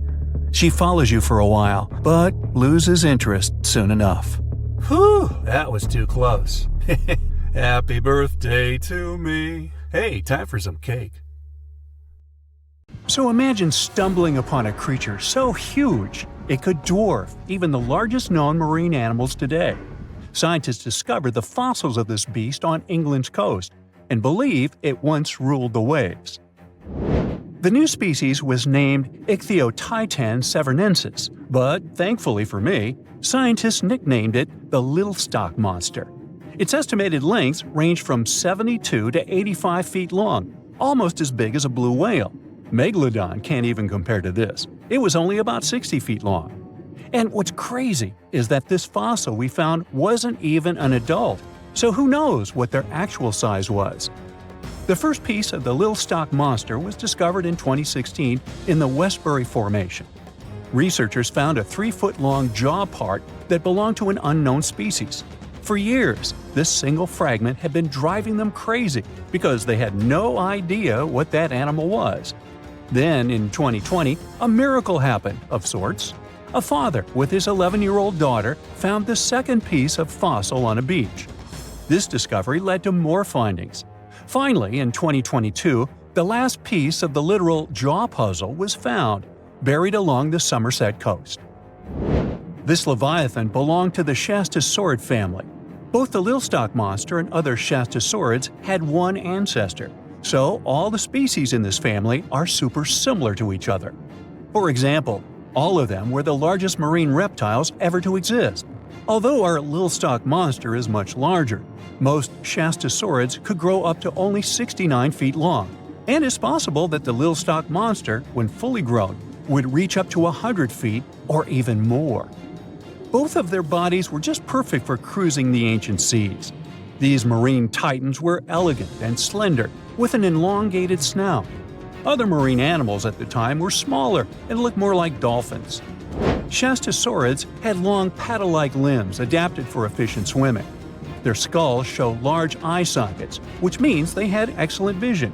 If you were in the ocean, no matter what time it was or where you were hiding, they could spot you. They were also incredibly fast and could dive to great depths. Of course, all these things made them the most terrifying predators. They ate pretty much everything, including fish and squid, and you if you were there. They probably captured their prey like whales, opened their huge mouths, and literally sucked the fish in. What made the Lilstock monster especially scary is that it wins in the jaw competition. For other shastosaurids, their jaws were a bit weaker, so they hunted smaller fish, kind of like today's orcas. They required vast amounts of food. This shows us that the Earth's Triassic oceans had rich, productive food webs. But the Lilstock monster has this unique feature. It could open its jaw almost 90 degrees upwards. It also had tons of powerful muscles around. Its jaws were horrifyingly strong. So while others were hunting some squids, the Lilstock monster probably hunted large fish and even other marine reptiles. Fossils of shastosaurids have been found everywhere in the world, from North America to Asia. This means that these creatures dominated and terrorized the oceans for millions of years, although even they weren't completely safe from scavengers. And that's exactly why we struggle to find these fossils now. Scavengers didn't leave any remnants of them. So, while we have some fossils of this marine family, they mostly remain a mystery for us. They lived in the oceans about 200 million years ago, in the late Triassic period. The Earth looked completely different back then. All continents were united in one Pangaea, a huge landmass. Some parts of this supercontinent were covered with lush conifer forests, while others were dry deserts and open prairies. It was before the famous Jurassic period, but there were already first pterosaurs and amphibians. It seems like those monsters were crazy resilient. The Triassic period was super unstable, but they survived through many changes in the environment. Well, until the last one. The Triassic extinction came out of nowhere. It was one of the Earth's big 5 extinction events. It wiped out almost all species on the planet, including these leviathans. It's still not clear what happened exactly, but it looks like there was a huge tectonic activity. Volcanoes in the oceans were going crazy back then. These massive volcanic eruptions have probably altered the climate and ocean chemistry, leading to the extinction of many species. Scientists have a theory that it might have happened because there was a rain of comets flying to our planet from the Oort cloud. This likely happens about every 200 million years or so. I wasn't around then, so I'm just guessing here. In any case, after the extinction, the Earth took some time to recover. Then it entered the famous Jurassic period. More terrifying sea monsters were on the way. One of them left us a colossal skull. This fossil is 150 million years old, and it also belonged to a sea beast from Jurassic times. They called it the Sea Rex. The name is very fitting. This monster could have broken a car in half with one bite. It was also discovered accidentally. A fossil enthusiast was walking along the Jurassic coast. This place is famous for having tons of ancient fossils, all because of the erosion in stormy weather. Typically, people find small spiral fossils here. However, this time, he discovered a giant sea monster fossil. Excited, he contacted scientists. They arrived at the spot right away and then had to carefully climb down a cliff to search for the rest of the skull. This fragment alone is 6.5 feet long. Turns out it's a newly discovered species of pliosaurs, giant predators of the ancient seas. Pliosaurs were among the largest marine predators ever. Some of them grew up to 40 feet long. They used their huge teeth to snatch and devour prey, including other reptiles. Well, at least those creatures are far gone. But what about the horrors that still live in our oceans? Recently, biologists discovered the world's longest animal, the one that's still alive to this day.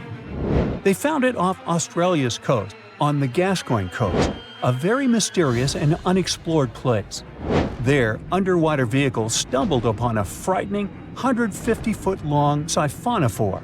That's twice as long as many blue whales and 3 times as long as a humpback whale. Doesn't it kind of look like one of those toy string worms? But this creature isn't friendly at all. It's a string-like deep-sea predator. What's even more scary is that this isn't actually one creature.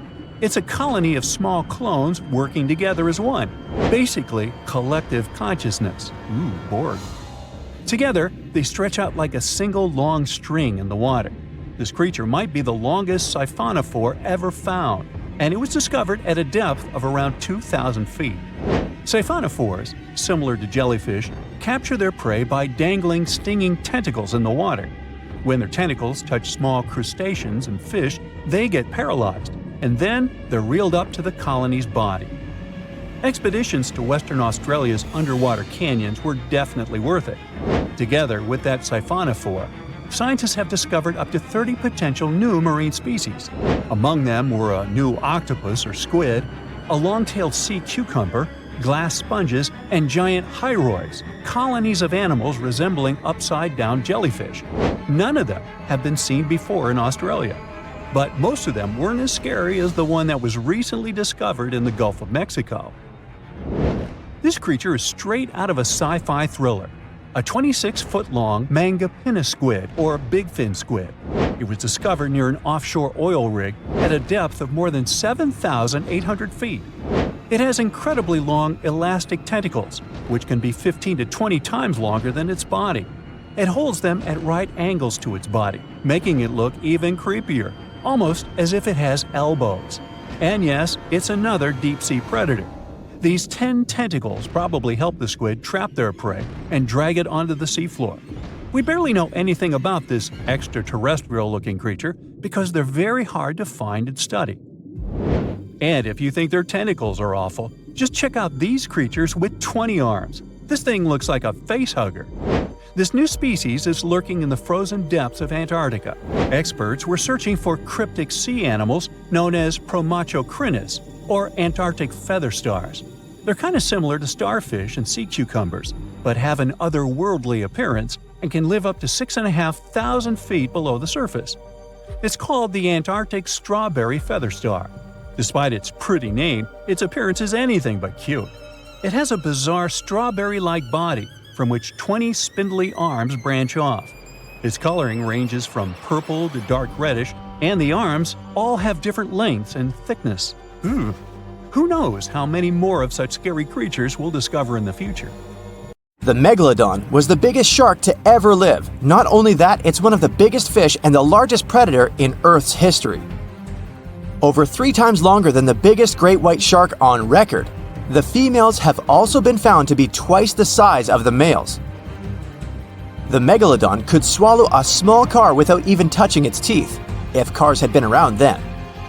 In fact, the Meg was so big and powerful that it had no natural predators. It was the uncrowned king of the seas, swimming freely from ocean to ocean.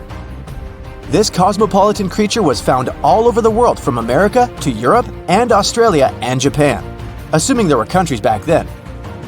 Meg fossils have been found on every continent except Antarctica. Everybody skips Antarctica.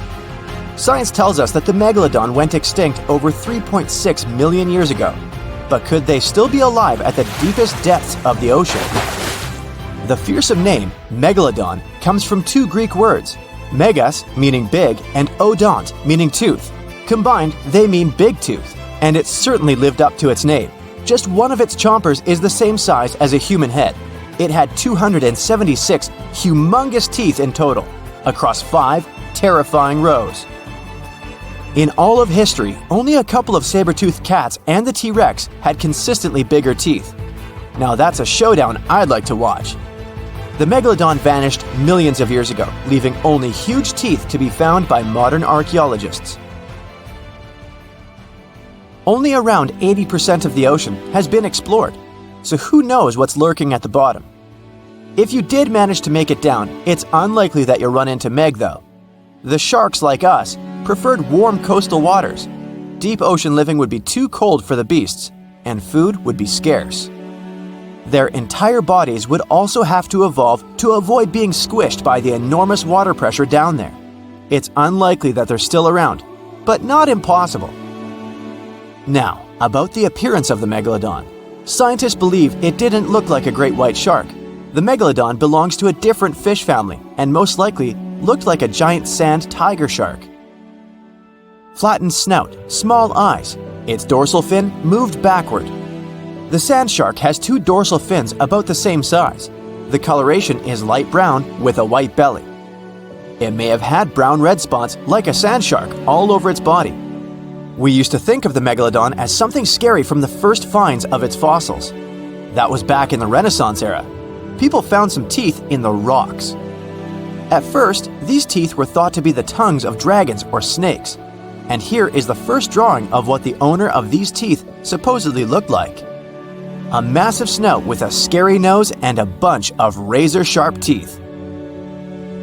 The megalodon is usually described as a sort of giant great white shark, but this is just a common myth. In fact, the ancestors of today's great white existed at the same time as the meg. But they weren't the best buddies and were even in competition with each other. The great white shark was a better hunter, using its smaller size and agility to snap up meg's prey quickly. They were also known to eat meg pups, who were only half their size. This didn't help the whole extinction thing. We also have evidence that megalodons were brutal hunters, kings of the food chain. The first combat tool in their arsenal was the battering ram. The megalodon would take its prey by surprise. It had only one chance to hit it. If it missed, it would take too long for a second round. The maneuverability of the megalodon was comparable to a large truck. While a great white was no match for an adult meg in a head-to-head fight, they sure weren't scared of stealing their food. This only left the bigger fish and whales for the meg. But its food supplies began to run out as the whales swam to the cooler new seas. The whales adapted to prefer the colder temperatures, leaving our friend the meg behind. The megalodons either starved or were frozen into extinction by the Ice Age. Rather than a great white, the megalodon is more like a modern bull shark. It had a short snout, a flat lower jaw, and huge pectoral fins to support its massive weight and size. As scary as they are, these sharks were actually caring family guys. Several megalodon nursery areas have been discovered in Florida, Maryland, and Panama. They gave birth to their young in shallow water environments. We know this from discovering loads of tiny megalodon teeth found in these areas. I wonder if they had nannies too. But how come there are so many megalodon teeth out there for us to analyze? Due to their messy, aggressive eating habits, sharks regularly lose their teeth. They lose a set of teeth every 1 to 2 weeks. That's 40,000 teeth in a lifetime. They must rake in a fortune from the tooth fairy. Because of this, their teeth were continually raining down to the ocean floor. Luckily for us, they're also the hardest part of the shark skeleton, which is why so many teeth have survived and become fossilized. It's fair to say the first discoveries of the meg's teeth confused people. Early discoverers thought that the meg's teeth were petrified tongues of ancient serpent creatures. They even used to call them tongue stones. It's also a common myth that the megalodon was around at the same time as the dinosaurs, although this would have been pretty cool. The dinosaurs were wiped out around 66 million years ago, but the megalodons came much later. The oldest meg fossil is only around 23 million years old, but it's tricky to pinpoint the exact date. After all, calendars weren't invented yet. They became extinct way before humans even evolved. The earliest Homo sapiens, which is a fancy name for the first humans, emerged about 2.5 million years ago. But what if the megalodon shark didn't go extinct? Whale populations have dropped drastically since these guys were last around, so there'd be way fewer whales for them to chomp down on. Whales have also gotten a lot smarter and learned new defensive moves, making them way harder to take down. It's estimated that they ate around 12 tons of food each day. The kraken is a colossal squid, a legendary sea monster, the biggest hunk of calamari you ever saw. And if this monster had existed, the world would have changed beyond recognition. The kraken has powerful tentacles, solid muscles with suckers at the end. They're impossible to escape. The kraken can break a ship in half, or just pull it down into the depths. But the worst thing about the kraken is its size. According to old sailors' stories, its size is almost 10 soccer fields. Hey, maybe the kraken could play soccer. The kraken legends said the monster was so giant that sailors mistook it for a small island. In past centuries, it would have been impossible to defeat such a beast. If the kraken existed in reality, it might have had offspring. Yeah, in all the world's oceans, there would be giant monsters that could sink any ship. It's unlikely that the kraken would have competitors in its habitat, so its population would grow strongly. Since the kraken is enormous, it would need a lot of food, so the population of other large sea animals would fall significantly. Blue whales, great white sharks, other giant squids, all the big sea creatures would be endangered. The kraken belongs to the cephalopod genus. This species includes squid and octopus, some of the most intelligent creatures on the planet. The kraken is a skilled hunter and will never fight in the open. Colossal squids live in deep waters and they have the largest eyes among all animals. The squid's eye is the size of a dinner plate. Thanks to this, they can see their prey from far away. Similarly, a kraken would spot the ship much sooner than sonar could pick up the kraken. It would always have the drop on you. Well, that's not good. In 1857, a squid beak was discovered on the coast of Denmark.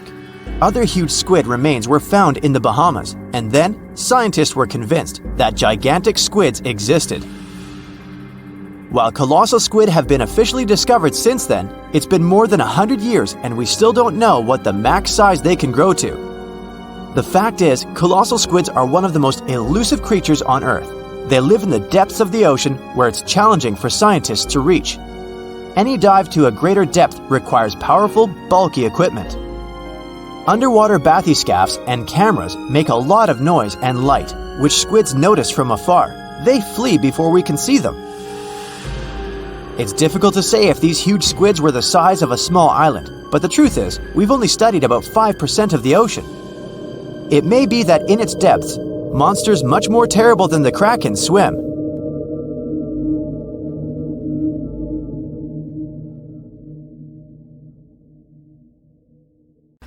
The water is bubbling under the fishing boat as if something is coming up out of the water. It gets closer and closer. The water seems to boil. Suddenly, you see giant jaws and glistening teeth. Seconds later, a huge shark jumps out of the water and crushes the boat in one bite. It was the megalodon, the largest fish that ever existed on Earth. Now, we pictured the megalodon as this, an enlarged version of the white shark for a long time. But scientists continue to argue about its appearance. So far, they agree that the image of this giant shark was wrong. Here's the data that scientists are sure of. Size, about 50 feet long. That's as big as a school bus and comparable to the length of a subway car. 8.5 times the height of an average person. Let's compare it to the modern white shark. The megalodon is 3 times bigger, but that's just a rough estimate. We don't have a fully preserved skeleton of the megalodon. That's because it didn't have any bones, but cartilage. Not much of that left in the 3.6 million years since the megalodons went extinct. All that survived were teeth and a few vertebrae. By comparison, dinosaurs went extinct about 66 million years ago. But their solid bones are perfectly preserved, and we have many different examples of their skeletons. Scientists have calculated the size of a megalodon based on its teeth and jaw. Now, this is one tooth. It's about 7 inches long, bigger than the palm of your hand, and 3 times the size of a modern white shark's teeth. The megalodon jaw was 6 feet wide and chalked up 5 rows of teeth, a total of 276 razor-sharp chompers. The other preserved remains are the vertebral column. It consists of 150 vertebrae, each 6 inches wide. They contain much calcium because, well, megalodon love fresh cold milk. Nah, it's because the vertebrae had to withstand the enormous mass of a giant shark. Based on those fossils, scientists created a model and calculated only the approximate size of the megalodon. But it could hardly have been any bigger. It's all about breathing. The bigger the fish, the more oxygen it needs, which means a larger gill area. That's the organ that filters the water and collects oxygen. If the megalodon were any larger, it would have trouble breathing. So, scientists believe that 50 feet is the maximum size of an individual. On average, they were a few feet smaller. Whew. Now, let's talk weight. On average, one megalodon weighed about 30 to 35 tons. By comparison, a white shark weighs 1 ton, which is 30 times less. Hey, trust me. A school bus is 4 times lighter at 7.5 tons. The weight of a megalodon can be compared to an empty Boeing 737. But the modern blue whale beats the megalodon in size and weight. 98 feet long versus 50, almost twice as long. Blue whale's weight is about 180 tons. That's like 6 megalodons or 6 passenger planes, or like 33 adult elephants. Hey, don't you love the comparisons? Now, about the appearance of the megalodon. Scientists believe it didn't look like a white shark. The megalodon belongs to a different fish family and most likely looked like a giant sand tiger shark. Flattened snout, small eyes. Its dorsal fin is moved backwards. The sand shark has 2 dorsal fins about the same size. The coloration is light brown with a white belly. It may have had brown-red spots like a sand shark all over its body. We used to think of the megalodon as something scary from the first finds of its fossils. That was back in the Renaissance era. People found some teeth in the rocks. At first, these teeth were thought to be the tongues of dragons or snakes. And here's the first drawing of what the owner of these teeth supposedly looked like. A massive snout with a scary nose and a bunch of razor-sharp teeth. We also have the evidence that megalodons were brutal hunters, kings of the food chain. The first combat tool in their arsenal was the battering ram. The megalodon was a slow swimmer, though. It could only accelerate up to 11 miles per hour. In comparison, the modern white shark can reach 35 miles per hour in a dash for its meal. The fastest human swimmer could only go 6 miles per hour. Well, good luck with that. But the megalodon had incredible mass. Though slow, its battering ram had tremendous power. The megalodon would take its prey by surprise. It had only one chance to hit it. If it missed, it would take too long for a second round. The maneuverability of the megalodon was comparable to a large truck. But if the ram was successful, the prey was stunned and couldn't move. At this point, the megalodon aimed at vulnerable spots, like the fins and tail of the prey. Scientists have found many ancient whale remains with megalodon tooth marks. It turned out that the giant shark knew where its prey's vital organs were located and could strike at them. When the prey was immobilized, the megalodon bared its teeth. An adult person could easily fit into its open jaw at full height. And according to various estimates, the bite force of the megalodon was almost 11 tons. Now imagine the weight of 3 SUVs concentrated at the tip of a sharp tooth. That's 9 times the power of the largest white shark bite, and 6 times the power of the modern record holder for biting, the saltwater crocodile. Here, look at a map of where the remains of the megalodon were found. South and North America, Europe, Asia, Australia. It was the master of all seas and was comfortable anywhere on our planet. We've even found some remains of the giant shark in freshwater sediments. Perhaps it wasn't afraid to enter rivers to hunt. Now, other scientists say that maybe the megalodon wasn't even a predator, all because of its size. It couldn't swim fast. It couldn't even make short dashes like the white shark. If prey tried to escape, the megalodon didn't rush into pursuit because it could never catch up with it. Another problem is the skeleton of the megalodon. The cartilage is weaker than the bones, so the musculature of the giant shark was not as massive and robust in the first place. The megalodon may even have been a scavenger and never got into fights. This is one of the reasons why ancient sharks became extinct. Megalodons like shallow, warm waters, with temperatures ranging from 53 degrees Fahrenheit. But over 3 million years ago, the climate turned colder. This deprived the megalodons of territories and plenty of food. The primitive whales that had been the main diet of the giant sharks began to disappear. Faster predators took the remnants of food. The megalodon started to starve. In evolution, a new player entered the field, the toothed whales, ancestors of the modern killer whales. They lived in packs and had bigger brains than the megalodon. So, over time, they started to compete with the megalodon. They took advantage of its clumsiness. A group of killer whales could easily win a competition against a giant shark. Many scientists believe this was the reason for the disappearance of the largest shark in the world. But there are theories that the megalodon is still alive and roaming the dark waters of our planet. Several Australian fishers have allegedly encountered a shark of incredible size, but no one can confirm these testimonies. Fans of this theory believe that giant sharks can hide in deep waters away from human eyes. In the Mariana Trench, for example, it's the deepest place on our planet.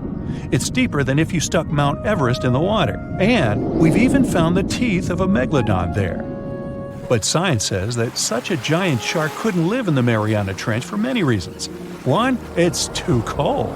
The megalodon was probably a cold-blooded fish, so it had to use the warmth of its environment to survive.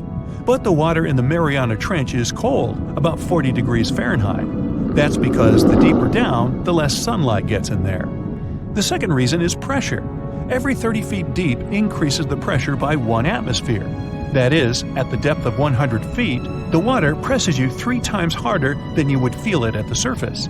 The weak muscles and cartilage of the megalodon wouldn't allow it to dive too deep into the Mariana Trench. And, most importantly, food. The farther from the ocean surface, the fewer living organisms. Megalodons used to eat primitive whales, ranging from 10 to 20 feet. Small fish only inhabit the Mariana Trench. A megalodon would never be able to catch one.